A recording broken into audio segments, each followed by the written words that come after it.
à tous et bienvenue dans Projetez-vous, votre rendez-vous hebdomadaire pour explorer l'univers passionnant de la gestion de projet. Je suis Mirvet Mtimet, j'ai plus de 10 ans d'expérience en tant que chef de projet et PMO. Je suis certifié Project Management professionnel et je suis bénévole au Project Management Institute, référence mondiale en gestion de projet. Transmettre mes connaissances et vous accompagner dans la gestion de vos projets, qu'ils soient professionnels ou personnels, c'est mon défi. Car oui, bien maîtriser les rouages de la gestion de projet, c'est s'ouvrir les portes du succès dans tous les aspects de votre vie. Vous êtes curieux et avez envie d'en apprendre plus, vous souhaitez donner du peps à votre carrière ou transformer vos équipes et vos entreprises, je prends soin à vous apporter les bonnes connaissances à chaque épisode. Imaginez maîtriser l'art de transformer une simple idée en un projet réussi, de naviguer avec aisance entre les défis de coordination de budget et de délai. C'est ce monde que je vous propose de découvrir à travers Projetez-vous. Et parce que le monde évolue constamment, j'aborderai les tendances et les actualités. Qu'il s'agisse de nouvelles technologies, nouvelles méthodologies, d'outils innovants ou de changements dans les normes et pratiques du secteur, Projetez-vous sera votre source d'information. Et ce n'est pas tout, j'invite des professionnels aguerris qui partageront avec nous leurs expériences et leurs méthodes sur des thèmes variés et captivants. Alors, prêt à transformer vos projets en réussites éclatantes, rejoignez-moi dans cette aventure. Ensemble, faisons de la gestion de projet votre atout pour l'excellence.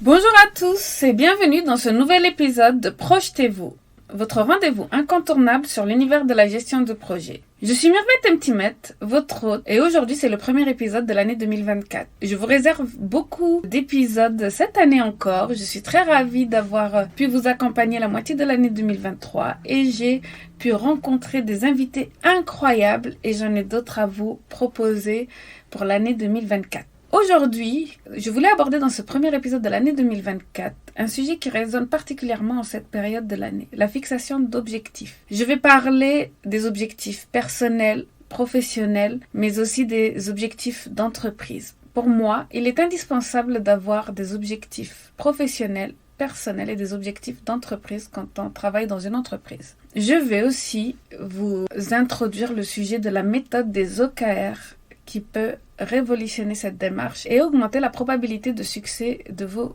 objectifs.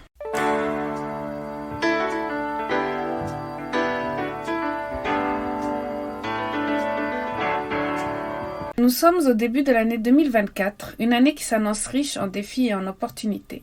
C'est le moment idéal pour faire une pause, réfléchir à nos aspirations et tracer un chemin clair vers nos ambitions.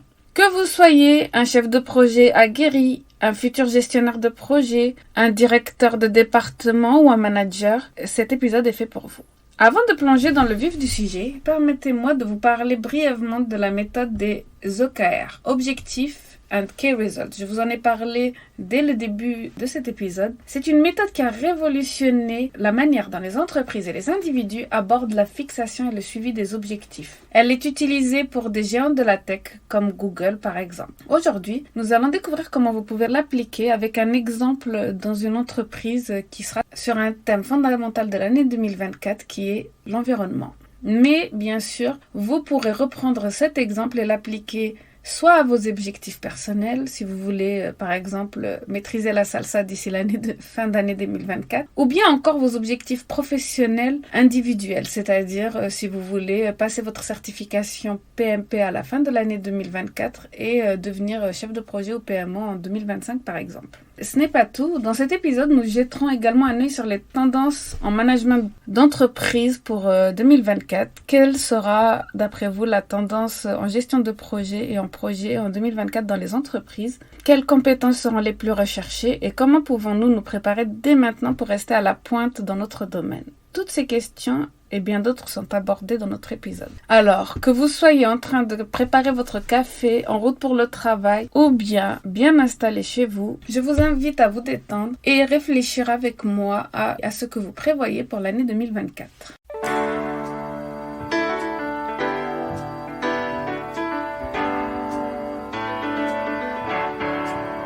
Nous voici maintenant dans une des parties importantes de notre épisode. Comme je vous l'ai dit, nous sommes en début d'année 2024. Vous avez fait appel à vos résolutions de début d'année. Eh bien, la fixation de vos objectifs personnels ou professionnels ou ceux en entreprise est un moment clé de l'année. Nous avons l'opportunité de définir le cap pour les mois à venir. Mais des fois, nos objectifs sont tellement challengeants, sont tellement important que nous ne savons pas comment procéder pour les réaliser. Commençons par explorer cela ensemble. Tout d'abord, parlons des objectifs professionnels. En tant que gestionnaire de projet, nous savons combien il est important d'avoir une vision claire. Vos objectifs professionnels pourraient inclure l'acquisition de nouvelles compétences, par exemple la gestion des risques, ou bien, si vous pensez que votre communication n'est pas assez claire, faire des formations en communication, ou bien si vous êtes chef de projet PMP et que vous avez besoin de renforcer votre côté agilité. Toutes ces compétences que vous souhaitez acquérir en 2024 font partie de vos objectifs et ont un but ultime. Je vous conseille de réfléchir à ce qui vous passionne dans votre travail. Qu'est-ce qui vous motive à vous lever chaque matin? Est-ce le désir d'innover, de résoudre des problèmes ou développer votre leadership? Identifiez ces moteurs et utilisez-les comme fondement de vos objectifs. Passons maintenant aux objectifs personnels. Souvent, nous oublions de les prioriser. Nous concentrons sur les objectifs professionnels. Mais pour un bon équilibre vie privée, vie pro, il faut aussi avoir quelques objectifs personnels. Par exemple, apprendre une nouvelle langue, vous remettre en forme ou passer plus de temps de qualité avec votre famille. L'important est de trouver un équilibre. Maintenant que vous avez une idée de vos objectifs pour l'année, comment les fixer et comment les réussir et arriver en fin d'année 2024 en se disant « Ah chouette, je me suis rapprochée de mon but, même si je n'ai pas atteint tous les objectifs, j'en ai respecté et atteint certains. » Je recommande une approche en 3 étapes. Réflexion, écriture, puis planification. Commencez par une phase de réflexion, prenez un moment pour vous, loin des distractions. Et pensez à ce que vous voulez accomplir. Ensuite, écrivez vos objectifs. Cela peut sembler simple, mais l'acte d'écrire donne de la force à vos intentions. Enfin, la planification. Décomposez chaque objectif en étapes plus petites et plus gérables. Cela rendra le processus moins intimidant et plus réalisable. En effet, pour ma part, j'ai même fait une liste de 300 objectifs, mais bien sûr, je ne veux pas les réaliser tous en 2024, mais je pense que ça me permet d'avoir une bonne visibilité sur les 3 à 5 prochaines années. J'ai déterminé quels sont les objectifs que je voulais réaliser en 2024 et laisser pour les autres années d'autres objectifs aussi intéressants. Rappelez-vous, vos objectifs doivent être smart, spécifiques, mesurables, atteignables, réalistes et temporellement définis. En effet, ils doivent pouvoir être réalistes. Par exemple, pour ma part, j'ai un objectif qui est maîtriser l'allemand d'ici mi-2025. Et pour moi, le fait d'avoir mis un jalon qui est mi-2025 et ne pas avoir dit juste apprendre l'allemand me permet de tout mettre en œuvre pour qu'en mi-2025, je parle couramment l'allemand. Avant de passer à la méthode des OKR, prenons un instant pour réfléchir à nos objectifs. Quels sont les vôtres pour 2024? N'hésitez pas à les partager avec la communauté Projetez-vous sur nos réseaux sociaux.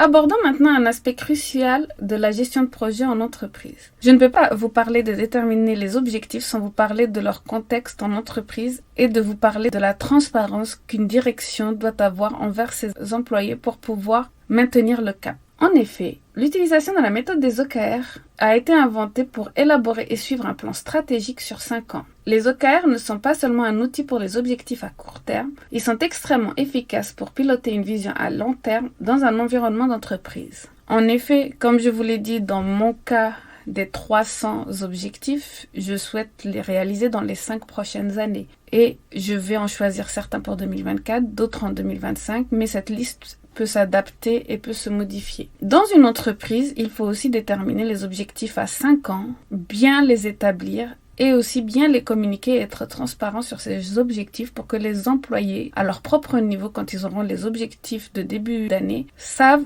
pourquoi ils ont tels objectifs dans leurs entretiens annuels. Commençons par définir la vision globale de l'entreprise pour les 5 prochaines années. Cette vision doit être ambitieuse et inspirante, un véritable phare guidant dans toutes vos actions. Par exemple, puisque nous sommes dans une ère où l'écologie et le développement durable sont de plus en plus présents, nous pouvons établir pour certaines entreprises, et pour l'entreprise dont je vais vous parler aujourd'hui en exemple, devenir le leader européen dans le domaine des technologies vertes. Vous pouvez faire la même chose pour vos objectifs personnels et individuels. Une fois cette vision établie, décomposez-la en objectifs annuels. Des objectifs doivent être alignés sur la vision à long terme et doivent refléter des étapes clés pour y parvenir. Par exemple, un objectif pour la première année pourrait être lancer 3 nouveaux produits innovants en technologie verte. Pour ma part, par exemple, dans ma soif d'apprendre l'allemand, afin de continuer à apprendre l'allemand, ce serait par exemple accorder 5 minutes par jour à des exercices d'allemand sur une des plateformes Duolingo ou bien Babel, pour n'en citer que 2. Les résultats clés, donc OKR, on avait dit objectifs et résultats clés, dans ce contexte, servent de jalons mesurables pour chaque objectif annuel. Ils doivent être spécifiques, quantifiables et réalisables. Pour notre objectif annuel, un résultat clé pourrait être augmenter de 25% le financement de la recherche et développement pour les technologies vertes ou atteindre un chiffre d'affaires de X millions d'euros avec les nouveaux produits.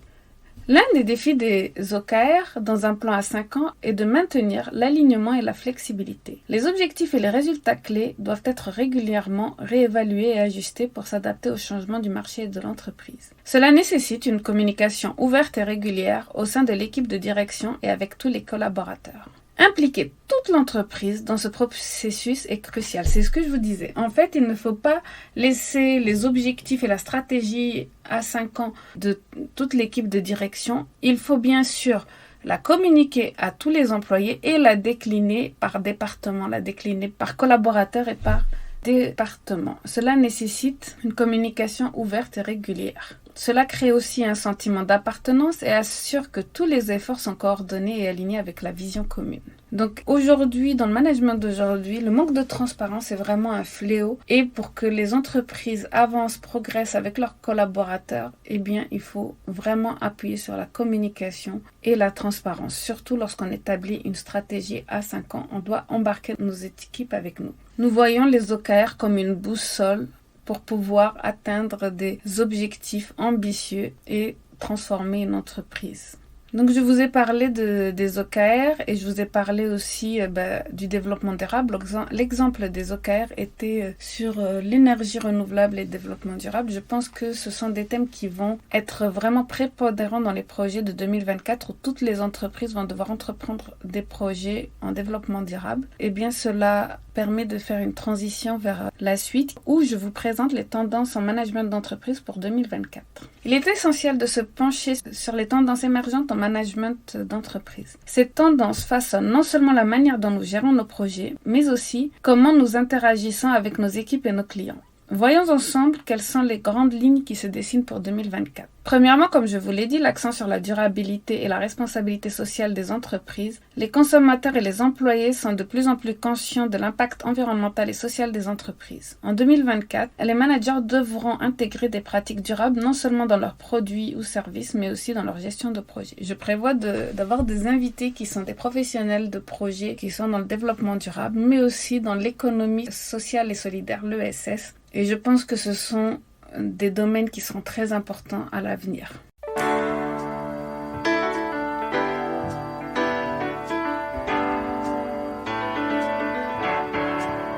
Un autre des axes de développement, vous ne devez pas rater ce train, est le travail à distance et hybride. La pandémie a accéléré cette tendance et elle continue de façonner notre façon de travailler. Les managers doivent donc développer les compétences en gestion d'équipe à distance en mettant l'accent sur la communication, la confiance et la flexibilité. La troisième tendance est l'adoption accrue de l'intelligence artificielle et l'automatisation. Nous ne pouvons plus passer à côté de ces technologies incroyables et qui nous permettent d'optimiser les processus, de personnaliser les expériences clients et de prendre des décisions basées sur des données. En effet, j'ai en 2023 introduit l'intelligence artificielle dans la gestion de projet et nous avons eu un invité très intéressant qui était Lloyd G. Skinner. Nous aurons d'autres invités qui nous donneront leur point de vue sur l'intelligence artificielle avec la gestion de projet. Aujourd'hui, il est inconcevable qu'une entreprise se passe de l'intelligence artificielle pour la gestion de projet entre autres, mais pour la finance ou pour d'autres domaines. Donc les managers doivent se familiariser avec ces outils pour rester compétitifs et innovants. Une autre tendance clé est l'accent sur la santé mentale et le bien-être des employés. J'aurai aussi en 2024 un invité qui parlera de la charge mentale au travail, la charge mentale des chefs de projet. C'est un sujet qui vous a beaucoup intéressé en 2023 et c'est pour cela que j'ai décidé d'avoir cet invité. J'espère qu'il apportera les réponses aux questions que vous avez si vous subissez de fortes pressions en ce moment dans votre poste. En 2024, les managers devront veiller à créer un environnement de travail soutenant, inclusif et équilibré. Ces tendances ne sont pas seulement des défis, elles représentent des opportunités immenses pour les managers et les entreprises prêts à innover et à s'adapter. En tant que gestionnaire de projet, nous avons un rôle à jouer dans l'adoption et la mise en œuvre de ces tendances au sein de nos organisations. Alors que nous approchons de la fin de cet épisode spécial de Projetez-vous, j'aimerais prendre un moment pour récapituler et réfléchir à ce que nous avons partagé aujourd'hui. Nous avons exploré l'importance de fixer des objectifs personnels et professionnels clairs pour 2024. Nous avons plongé dans la méthode des OKR et comment elle peut transformer la manière dont nous atteignons nos ambitions, et nous avons examiné les tendances pour l'année à venir. Avant de vous quitter, je voudrais vous lancer un défi. Prenez un moment après cet épisode pour réfléchir à vos propres objectifs pour 2024. Comment pouvez-vous appliquer ce que vous avez vu aujourd'hui dans Projetez-vous pour les rendre plus clairs, plus mesurables ou plus réalisables? Comment pouvez-vous les intégrer? Comment pouvez-vous être aussi flexible et ouvert aux tendances de 2024? Je vous encourage également à partager vos réflexions et vos objectifs sur les réseaux sociaux. Ensemble, nous pouvons nous inspirer, nous soutenir et grandir. Je tiens à vous remercier d'avoir écouté cet épisode. Restez à l'écoute pour nos prochains épisodes où nous continuerons à explorer ensemble le monde fascinant de la gestion de projet. N'hésitez pas à soutenir Projetez-vous en laissant un avis, en commentant ou en vous abonnant à la newsletter qui arrivera début d'année 2024.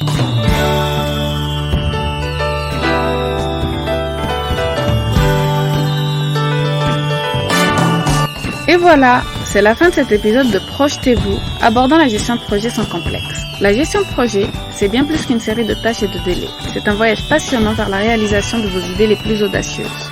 Et j'espère que ce podcast vous a offert des perles de sagesse, des conseils pratiques et cette petite étincelle d'inspiration. Un grand merci de m'avoir accompagné aujourd'hui. Ensemble, nous faisons de la gestion de projet une aventure riche en apprentissage et en succès. Alors, si vous avez apprécié notre rendez-vous, n'hésitez pas à vous abonner, à laisser un commentaire ou à donner votre avis. Votre soutien, c'est comme un joli diagramme de Gantt. Ça aide à tout aligner parfaitement. Pour des échanges plus directs, retrouvez-moi sur Instagram. Je suis connue sous le nom Mirvet_MGMT, MGMT comme management. Venez y partager vos anecdotes, vos questions ou même vos mèmes préférés sur la gestion de projet. Je vous donne rendez-vous dans le prochain épisode de Projetez-vous. D'ici là, gardez le cap sur vos projets et n'oubliez pas, un bon projet c'est un projet partagé. À très bientôt.